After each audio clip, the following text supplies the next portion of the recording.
Hello everyone, welcome to legal study. आज की इस वीडियो में हम बात करेंगे union and territory under article 1 to 4 of under constitution.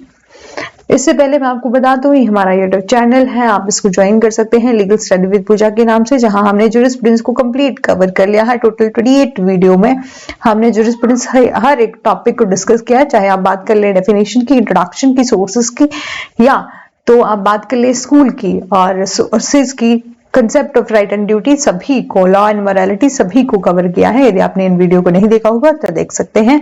साथ ही साथ बात करते हैं, ये हमारा दूसरा यूट्यूब चैनल है लॉ लर्निंग विद स्कूल, जहां पर यदि आपका पेपर 2 लॉ है तो वहां पर डेली बेसिस पर रात 9 PM पर डेली जो है वो क्लासेस चलती हैं यूजीसी नेट पेपर 2 के लिए। पेपर 2 यदि आपका लॉ है तो 9 PM पर कनेक्ट कर सकते हैं। बात करते हैं आज के टॉपिक की, तो बोला है union and it's territory under Indian constitution article 1 to 4।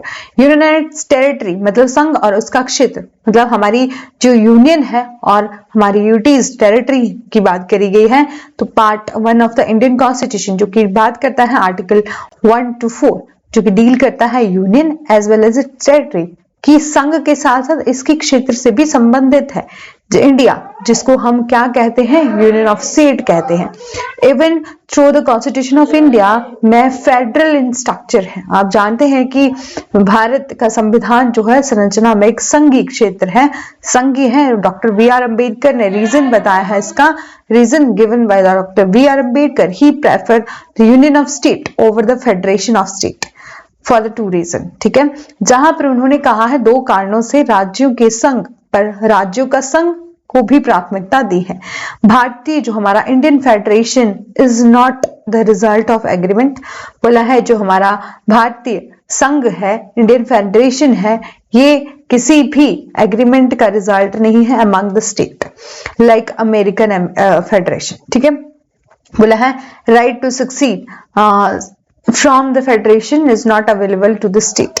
बोला है महासंघ से अलग होने का अधिकार जो है राज्यों को उपलब्ध नहीं है। ठीक है, ऐसा डॉक्टर BR अम्बेडकर ने कहा है। अब बात कर लेते हैं आर्टिकल 1 में क्या दिया है, आर्टिकल 2, 2A और 3 और 4 में क्या दिया है, जिसको कि हम आज की वीडियो में डिस्कस करेंगे। आर्टिकल 1 में कहा है name and territory of the union. ठीक है, मतलब संघ का नाम और क्षेत्र, यूनियन के जितने भी टेरिटरी हैं उनका नाम और क्षेत्र। फिर बोला है जो एडमिशन और एस्टेब्लिशमेंट ऑफ न्यू स्टेट, की न्यू स्टेट की एस्टेब्लिशमेंट करनी होगी, एडमिशन होगी, मतलब किसी भी जो स्टेट को न्यू ऐड करना होगा, तो वो आता है हमारा आर्टिकल 2A में। 2A में बात की है सिक्किम जो with association associated with the union. ठीक है, इसको रिपील कर दिया गया है, ये अभी जो है वो रिपील है द टाइम। ठीक है, जो आर्टिकल 3 है वो बात करता है यदि आपको फॉर्मेशन करना होगा न्यू स्टेट, कोई न्यू स्टेट बनाना होगा, उसमें ऑल्ट्रेशन करना होगा उसके एरिया में और बाउंड्री में, और उसके नाम को भी चेंज करना होगा, तो बात करेंगे हम आर्टिकल 3 में। और 4 में बोला है ऐसे कोई लॉ बनाए गए हैं आर्टिकल 2 and 3 को, जो प्रोविजन प्रोवाइड करते हैं amendment of the 1st and 4th schedule. ठीक है, एंड सप्लीमेंटल इंसिडेंटल और कंसिक्वेंटल मैटर। ठीक है, मतलब आर्टिकल 2 and 3 के तहत बनाए गए कानून पहली और चौथी अनुसूची के पूरक और आकस्मिक और परिणामी मामलों के संशोधन का प्रावधान करते हैं। बात करते हैं आर्टिकल 1 ऑफ द कॉन्स्टिट्यूशन की, तो article 1 of the Indian constitution state that the India that is Bharat. ठीक है, मतलब जिसमें कहा गया है कि इंडिया यानी कि भारत, ठीक है, shall be the union of state, जो कि क्या है, यूनियन ऑफ स्टेट है, मतलब राज्यों का संघ है अलग अलग। जैसे हमारे भी जो है वो टोटल पूरे ही जो जितने भी स्टेट हैं और यूटीज हैं उनको मिलाकर क्या बनता है, इंडिया। ठीक है, जो डील करते हैं 2 थिंग्स के नेम, फर्स्ट तो the name of the country and type of polity, कि देश का नाम और राजनीति का प्रकार। ठीक है, इस पर डिपेंड करता है हमारा यूनियन ऑफ स्टेट। ठीक है, जो आर्टिकल 1 सब क्लॉज 2 है वो बात करता है state that all state and territory must be specified in the first schedule of the constitution, कि जो हमारा अनुच्छेद फर्स्ट और सब क्लॉज 2 में कहा गया है कि सभी राज्य और क्षेत्रों के संविधान की पहली अनुसूची में दिशा निर्देशित जो है किया जाना चाहिए। और हमारा सब क्लॉज 3 जो है वो बात करता है state that the territory of India comprise, मतलब ऐसा भारत के क्षेत्र में शामिल है। एक तो टेरिटरी ऑफ द स्टेट मतलब कि राज्यों का जो भी क्षेत्र है उसकी बात करी गई है, और यूनियन टेरिटरी जो स्पेसिफाइड की गई है फर्स्ट शेड्यूल में, ठीक है। और territory that may B acquire the Indian government in future, ठीक है, एक ऐसी टेरिटरी जो कि क्या है भारत सरकार द्वारा अधिग्रहित जो है वो की जा सकती है। फिर बोला है India has to describe the union, ठीक है, इंडिया को हम क्या बोलते हैं, यूनियन मीन संघ। Although the constitution is a federal in structure, जो कि हमारा कॉन्स्टिट्यूशन है वो फेडरल इन स्ट्रक्चर है, फेडरल मीन संघीय संरचना है उसकी, ठीक है। और the country has been divided into different state, जो कंट्री है वो डिवाइड की है डिफरेंट स्टेट में, क्योंकि हम आप जानते हैं कि हमारे सभी राज्यों को मिलाकर क्या बनता है, हमारा इंडिया यानी कि यूनियन जो है वो बनती है। और only for the convenience of administration, but no state can separate itself from the union, ठीक है। और federation is union because it's a indestructible nature, ठीक है, क्योंकि इसको जो है वो फेडरेशन द्वारा अविनाशी प्रकृति के कारण एक संघ है और किसी भी राज्य को भारतीय संघ में खुद को अलग करने का अधिकार नहीं है। मतलब जितने भी स्टेट जो है वो बनाए गए हैं वो कभी भी जैसे जिनको ऐड कर दिया है जहां पर उन्हें राइट नहीं है कि वो अपने इंडिया से जो है वो अलग हो सके, ठीक है। बात करते हैं आर्टिकल द कॉन्स्टिट्यूशन, जिसमें जो हमारे कॉन्स्टिट्यूशनल मेकर जो है निर्माता हैं उन्होंने डिवाइड किया है कंट्री को इनटू द गवर्नेबल यूनियन, जिसमें स्टेट और यूटी। आप जानते हैं कि हमारी इंडिया में क्या है, स्टेट है और साथ ही साथ यूटीज हैं, ठीक है। To ensure a better governance, किस लिए कि इंश्योर किया जा सके बेटर गवर्नेंस को और प्रोवाइड किया जाए safe space of our multi ethnic और मल्टी कल्चर पॉपुलेशन में, जहां पर अलग अलग स्टेट में अलग अलग क्या है लोग रहते हैं, अलग अलग कल्चर के लोग रहते हैं, बोले उनको उनकी बेटर इंश्योर जो है वो better to ensure a better governance जो है वो प्रोवाइड कर जा सके और सेफ स्पेस जो है वो उनको प्रोवाइड किया जा सके। It must be noted that the territory of India is a wider expression than union of India, कि टेरिटरी ऑफ इंडिया का क्या है, वाइडर एक्सप्रेशन है यूनियन ऑफ इंडिया में।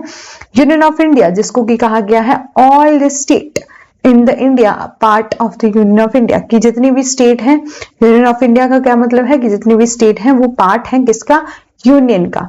और द टेरिटरी ऑफ इंडिया का क्या मतलब है कि टेरिटरी ऑफ इंडिया जो इंक्लूड करता है not only the state but also the union territory. आप बोला है टेरिटरी ऑफ इंडिया में क्या कहा गया है कि सिर्फ स्टेट की ही टेरिटरी नहीं बट की जो कि यूनियन टेरिटरी जैसे कि हमारा दिल्ली, पौंडीचेरी, ये सब जो है वो यूटी है, ठीक है, इनकी जो टेरिटरी होगी वो भी इंडिया में इंक्लूड होगी। और territory that may be acquired by the government of India और फ्यूचर टाइम, ठीक है। Governance of these unit will be discuss in a later chapter, ठीक है। It must be noted that the acquisition of foreign territory does not fall within the article first. It govern the international law. बात करते हैं article 2 of the Indian constitution की। तो हमारे article 2 जो अनुच्छेद 2 जो है वो हमारा इंडियन कॉन्स्टिट्यूशन का जो ये आर्टिकल एम्पावर करता है पार्लियामेंट को। यहाँ पर क्या दी गई है, पावर दी गई है पार्लियामेंट को कि वो क्या कर सकते हैं, ऐड कर सकते हैं, एस्टैब्लिश कर सकते हैं new state in the union of India, कि पार्लियामेंट के पास यहाँ पर पावर दे दी गई कि वो क्या कर सकते हैं, टाइम टू टाइम क्या है, ऐड कर सकते हैं और एस्टैब्लिश कर सकते हैं न्यू स्टेट, ठीक है। The term and condition of the addition और एस्टैब्लिशमेंट डिसाइडेड किए जाएंगे पार्लियामेंट के द्वारा। जो भी टर्म एंड कंडीशन है उनको एडिशन करने के, उसको एस्टैब्लिश करने के वो डिसाइड किए जाएंगे सिर्फ मेंबर ऑफ पार्लियामेंट के द्वारा। और 2 पावर जो है वो दी गई है इस आर्टिकल के अनुसार पार्लियामेंट को, कि उनके पास पावर है किसकी, power to admit new state को एडमिट करने की of the union of India और admission of the state which are already in in the union, ठीक है। और फिर बोला है पावर टू एस्टैब्लिश है, उनके पास पावर है कि वो एस्टैब्लिश कर सकते हैं न्यू स्टेट को, state were not existing before, ठीक है, जो कि पहले से एग्जिस्ट नहीं है। ऐसे में मतलब सिंपली हम कह सकते हैं कि आर्टिकल 2 में क्या है, पावर दी गई है किसको, पार्लियामेंट को, कि उनको पावर दी गई है कि वो ऐड कर सकते हैं और एस्टैब्लिश कर सकते हैं न्यू स्टेट को। मतलब ऐसे कोई स्टेट जो कि पहले से नहीं थे, पहले से एग्जिस्टेड नहीं थे, उनको भी जो है वो एस्टैब्लिश कर सकते हैं, ठीक है। फिर होला आर्टिकल 2A में बात की गई थी Sikkim to be associated with the union, ठीक है, जहां पर सिक्किम को संघ के साथ जोड़ा जाएगा, ये बात कही गई थी, लेकिन ये जो है वो रिपील हो चुका है, इसलिए हम इसको ज्यादा नहीं पढ़ेंगे, ठीक है। बात करते हैं जो आर्टिकल 3 है ऑफ द इंडियन कॉन्स्टिट्यूशन, ये बात करता है कि constitution the parliament has given the following power, कि पार्लियामेंट को कुछ एक पावर दी गई है। आर्टिकल 3 में भी किसको दी गई है पावर, पार्लियामेंट को दी गई है, ठीक है। आर्टिकल 3 में बोला है द पार्लियामेंट कैन क्रिएट कर सकती है न्यू स्टेट, क्योंकि पार्लियामेंट के पास पावर है कि वो न्यू स्टेट जो है वो क्रिएट कर सकती है out of existing state. For example के लिए क्रिएशन हुआ था हमारा तेलंगाना का out of the Andhra Pradesh, ठीक है, कि पार्लियामेंट के पास पावर है कि वो एक स्टेट में से जो है वो दूसरी स्टेट को बना सकते हैं, ठीक है, मतलब एक क्रिएट कर सकते हैं वो न्यू स्टेट को, ठीक है। और जैसे कि Uttarakhand out of the Uttar Pradesh, Punjab out for the merging Patiala, ठीक है। और अंडर दिस एक्ट, इस आर्टिकल के अनुसार जो है पार्लियामेंट इंक्रीज कर सकती है, डिमिनिश कर सकती है स्टेट को, मतलब जैसे कि पार्लियामेंट के पास पावर दी गई है कि पार्लियामेंट जो है वो अपने स्टेट के एरिया को इंक्रीज भी कर सकती है, बढ़ा भी सकती है, उसको डिमिनिश भी कर सकती है, ठीक है। और पार्लियामेंट जो है वो उसके पास पावर है कि वो ऑल्टर कर सकती है बाउंड्रीज को ऑफ एनी स्टेट, किसी भी स्टेट की बाउंड्री को ऑल्टर कर सकती है। और पार्लियामेंट के पास पावर है कि वो ऑल्टर कर सकती है नेम ऑफ स्टेट, पहले तो बोल दिया कि वो न्यू स्टेट जो है वो बना सकती है, एक स्टेट में से निकाल के दूसरी स्टेट को बना देगी।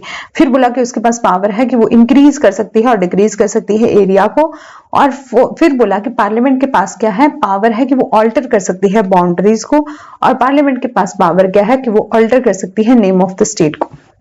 और पावर है confer on the parliament to from a new state और the union territory include the power to union a part of the state or UT to any other state or union territory for the formation of new state, ठीक है, कि वो क्या कर सकती है, उनके पास पावर है कि वो किसी भी राज्य के गठन के लिए किसी भी राज्य केंद्र शासित प्रदेश के किसी एक हिस्से को या किसी अन्य राज्य या केंद्र शासित प्रदेश को एकजुट करने की शक्ति में शामिल है, कि वो क्या कर सकते हैं, उनके पास पावर है कि वो किसी एक स्टेट से, जैसे कि एक स्टेट में से कुछ एक एरिया जो है वो दूसरे स्टेट में जो है वो ऐड कर सकती है, उनका गठन कर सकती है, ठीक है। आर्टिकल 3 में ये कहा गया है, और 2 स्पेशल कंडीशन दी गई है, have to be the fulfilled की जानी चाहिए बिफोर द पार्लियामेंट, ये डिसाइड करने के लिए, decide to create a new state और alter the area of boundary, ठीक है। पहला है प्रायर रिकमेंडेशन ऑफ प्रेसिडेंट चाहिए, कि पहले तो क्या है, प्रायर रिकमेंडेशन होनी चाहिए प्रेसिडेंट की, ठीक है, जब भी बिल जो है वो इंट्रोड्यूस किया जाएगा पार्लियामेंट में with prior recommendation of the president. और स्टेट लेजिस्लेचर के व्यू चाहिए, जैसे कि जिस भी स्टेट का जो एरिया बाउंड्री नेम कुछ भी चेंज करना होएगा तो स्टेट लेजिस्लेचर के व्यू भी चाहिए, ठीक है। बात करते हैं कि और फिर बोला है कि ये नॉन बाइंडिंग है, स्टेट के व्यू जो है वो जो भी आएंगे तो ये जो है वो नॉन बाइंडिंग है, पार्लियामेंट और ना ही तो प्रेसिडेंट और ना ही तो पार्लियामेंट पर, जो प्रेसिडेंट है और पार्लियामेंट है वो चूज कर सकते हैं और इग्नोर कर सकते हैं हमारे स्टेट लेजिस्लेचर के व्यूज को, ठीक है। फिर बोला है no reference for the new changes, कोई भी रेफरेंस जो है वो नहीं लिया जाएगा, मतलब नए परिवर्तनों के लिए कोई संदर्भ नहीं है। इफ जो changes made in a will is not necessary to refer the bill or to concern with the state against for its view, ठीक है।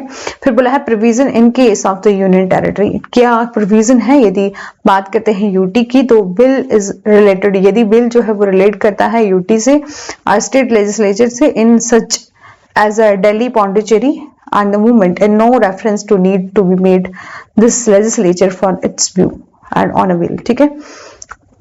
ये कुछ एक पावर थी, फंडामेंटल डिफरेंस देख लेते हैं। आर्टिकल हमने सेकंड भी देख लिया और थर्ड भी देख लिया, तो क्या पावर दी गई है। तो आर्टिकल सेकंड में क्या बोला है कि about the creating of new state, कि वहां पर पार्लियामेंट को पावर दी गई है कि वो क्रिएट कर सकते हैं new state from the territory और which was not wholly in part of the territory और एनी ऑफ द स्टेट। ठीक है, और जो हमारा आर्टिकल 3 जो है वो बात करता है creating a new state from the territory which was not the state, मतलब इनके पास पावर ये भी देगी, मतलब वो ऐसे स्टेट को क्रिएट कर सकते हैं जो कि पहले से स्टेट जो नहीं थे उनको भी क्रिएट कर सकते हैं, और new territory that has been acquired by the India. ठीक है, और new territory which was the union territory before, मतलब ऐसी टेरिटरी जो कि पहले यूनियन टेरिटरी थी उसको स्टेट भी जो है वो बना सकते हैं। ठीक है,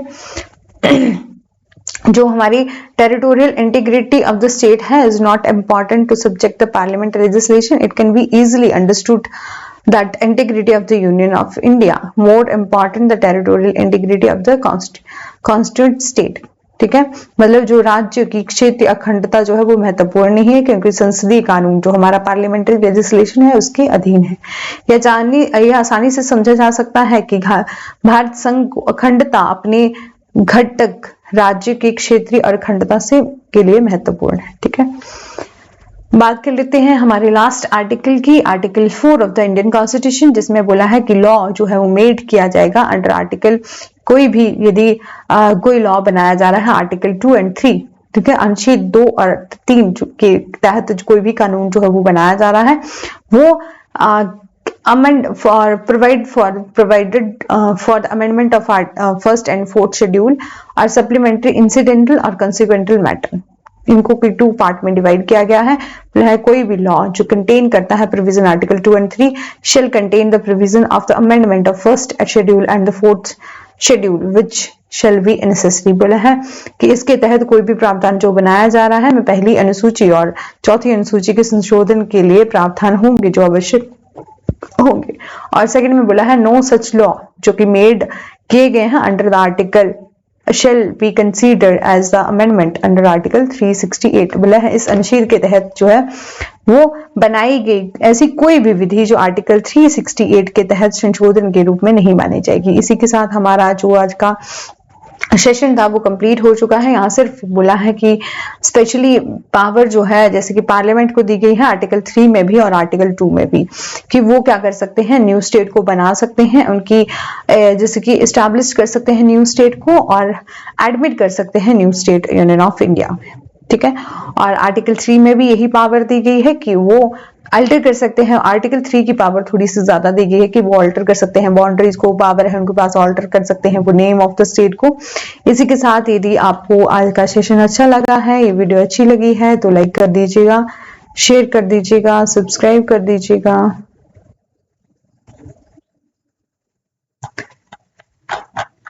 और जाते जाते दोबारा से बोल दूंगी कि हमारा यूट्यूब चैनल है, आप इसको सब्सक्राइब कर सकते हैं लीगल स्टडी विद पूजा के नाम से। Do like, share and subscribe, press the bell icon for further notification.